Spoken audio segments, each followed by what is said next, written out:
नमस्कार, आप देख रहे हैं न्यूज इंडिया एक्सप्रेस और मैं हूं आपके साथ हिमांशी उपाध्याय। गिरिडीह के सीसीएल क्षेत्र चेताड़ी कस्तूरबा गांधी विद्यालय के पास में भूमाफियाओं ने सीसीएल जमीन को लूटना शुरू कर दिया है। जमीन पर भूमाफियाओं के द्वारा अतिक्रमण कर निर्माण कार्य किया जा रहा है।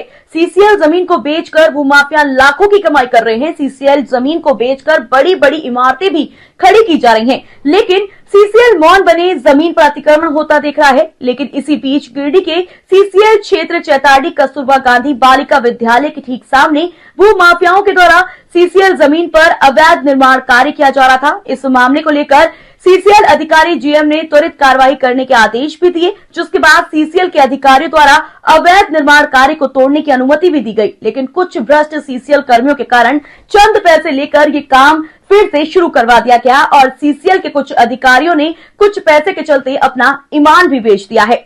और जीएम के आदेश के बाद भी अवैध निर्माण को तोड़ने आए सीसीएल कर्मी बिना तोड़े ही वहां से वापस चले गए। और वहीं दूसरी तरफ झारखंड सरकार की महत्वाकांक्षी योजना गरीबों को मिल रहे अबुआ आवास पर भी भूमाफिया अतिक्रमण कर रहे हैं। क्यों और कैसे, ये बहुत बड़ा सवाल उठता है।